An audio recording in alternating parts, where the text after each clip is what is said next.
நான் கூற போகிற தலைப்பு அறிவியல் அறிவியல் வளர்ச்சி நன்மையா தீமையா. என்னோட குறிப்பு தீமை.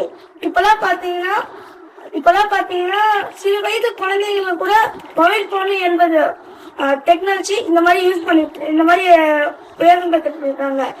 அந்த மாதிரி பண்றதுனால அந்த போனை யூஸ் பண்றதுனால அவங்க கண்ணை பாக்குறதுனால அந்த வெளிச்சம் அவங்க கண்ணுக்குள்ள போய் கெடுதல் ஆகுது. நிறைய பேர் இந்த மாதிரி பண்றாங்க.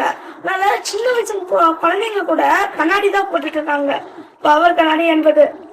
அதனால இந்த மாதிரிலாம் யூஸ் பண்றதுக்கு பதிலா இப்ப கூட பாத்தீங்கன்னா சில வயது குழந்தைங்கலாம் புக்குக்கு பதிலா போன் எடுத்துட்டு போறாங்க ஸ்கூலுக்கு. புக்கு எடுத்துட்டு போனா நல்லா படிப்பாங்க. போன் எடுத்துட்டு போய் அவங்க மட்டும் கேம் இந்த மாதிரி ஸ்கூல்ல விளையாண்டுட்டு இருப்பாங்க. இந்த மாதிரிலாம் என்னோட தகுதி இந்த மாதிரி பண்ண வேணாம்னு நான் சொல்றேன்.